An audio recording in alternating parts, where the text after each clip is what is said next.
자, 여러분, 지금부터는 이제 조선 후기의 실학자 박지원에 대해서 알아보도록 하겠습니다. 우리가 이제 박지원의 호가 연암이죠. 그래서 이제 이거 보통 이제 우리가 연암 박지원이다 이렇게 이제 보통 부릅니다. 박지원은요 노론 집안 출생입니다. 그래서 이제 젊었을 때 친척을 따라서 이제 친척이 청나라에 사신으로 갈 때 그 사신단을 수행하는 수행원으로 청을 다녀오게 되죠. 이때 이제 이 박지원은 굉장히 이제 놀라운 광경을 보게 됩니다. 당시 이제 이 조선의 좁은 울타리보다도 훨씬 더 넓은 세계를 경험하게 되죠. 이때 보고 들은 것을 남긴 그 기행문이 그 유명한 조선시대 최고의 어떤 기행문으로 평가받고 있는 열하일기가 되겠습니다. 열하를 다녀온 기록이다. 뭐 이런 뜻이 되겠어요. 자, 이 박지원은요, 우리가 보통 중상실학자다 또는 뭡니까? 북악파다 이렇게 부르죠. 보통 이제 우리가 중상실학자 또는 북악파 3인방이라고 하면 홍대영, 그 다음에 이 박지원, 그 다음에 박지원의 제자 중에서 설 출신이었던 박제가, 요 세 사람을 우리가 보통 북악파 3인방이라고 합니다.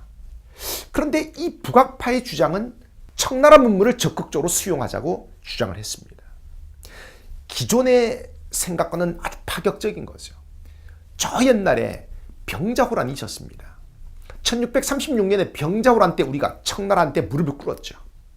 그 뒤로 우리 조선의 지식인들은 오랜 동안 청나라를 뭡니까? 이게 어떤 원수로 생각하고 청나라에 대해서 보복하겠다 또는 뭡니까?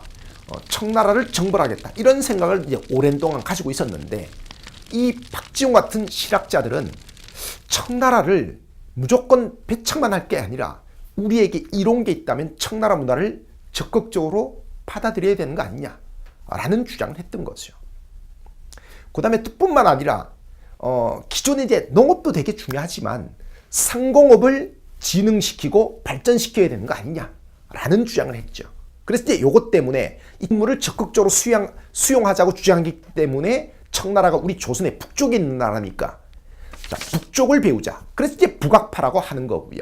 그 다음에 이들이 농업보다도 상공업을 적극적으로 진흥하자고 주장했기 때문에 이들을 중상실학자라고 부르는 겁니다. 알겠죠? 자, 그런데 이 박지원은요, 이렇게 실학자로서의 어떤 박지원의 모습도 있지만 조선을 대표하는 최고의 어떤 문학자, 문장가가 되겠습니다. 박지원은요, 양반전 들어봤죠? 허생전, 호질 같은 이런 한문 소설을 잇따라 발표를 합니다. 근데 이 박지원의 한문 소설은요, 당시로는 굉장히 파격적인 문체를 구사를 했습니다. 그리고 그 내용 자체도요, 당시 양반 사회에 대한 어떤 풍자나 비판으로 가득 차 있습니다. 이 박지원의 사상은 훗날에 박지원의 손자가 누구냐면 바로 그 유명한 박규수라고 하는 사람이 있습니다. 나중에 이제 구한말의 개화사상가의 우두머리 역할을 했죠. 이 박지원의 개혁사상, 이거는요 나중에 후대에 이 개화사상을 형성하는 데도 많은 영향을 미치게 됩니다. 자, 여러분, 지금까지 조선 후기의 실학자 연암 박지원이었습니다.